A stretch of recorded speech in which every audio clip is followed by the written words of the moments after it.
Let's simplify this rational expression.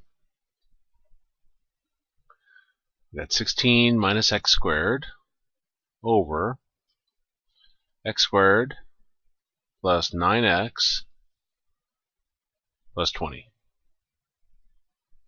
Let's look at we'll simplify this. We're going to factor the top, factor the bottom. Let's look at the top. 16 minus x squared.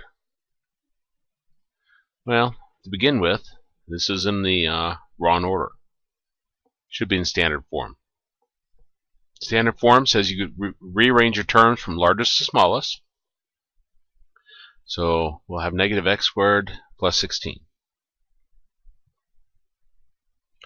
Our first method of factoring we'll use is GCF. Because GCF says if your first term is negative, you always factor out a negative. So factor out a negative 1, and that gives us x squared minus 16. Our next method we're going to use is dots, difference two squares, two terms to the minus trinket.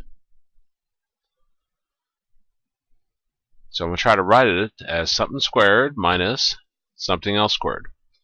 Now you take a look at each piece and you ask yourself what times itself gives you that. For like the x squared, x times x.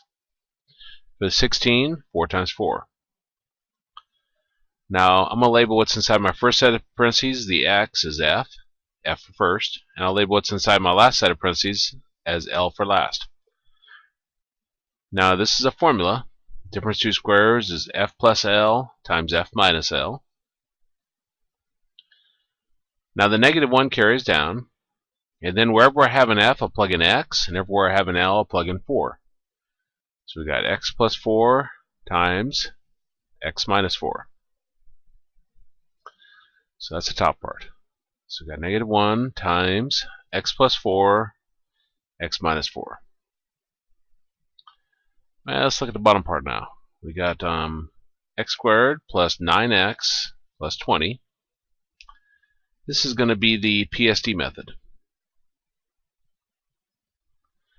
The reason why is because we have x squared, x, no number in front of our x squared.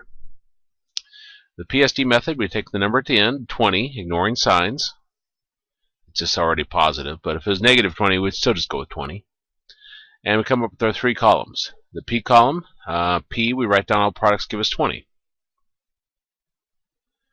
We got 1 times 20, 2 times 10, 4 times 5. The S column, S for sum, we're going to add these together. 1 plus 20 is 21, 2 plus 10 is 12, 4 plus 5 is 9. D, the difference column, will subtract smaller from larger. 20 minus 1 is 19, 10 minus 2 is 8, 5 minus 4 is 1. Now, the number we're looking for is a number in our middle term, which is 9, which is right here. So we're going to use 4 and 5. So we got x, 4, x, and 5.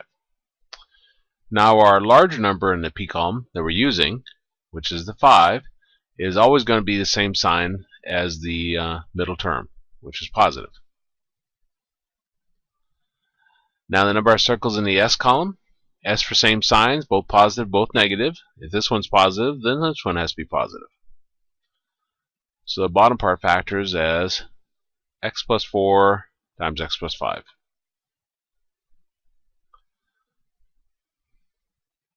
Step 2, cancel. Well, and notice they both have an x plus 4, so those x plus 4s will cancel. And we're left with negative 1 times x minus 4 over x plus 5.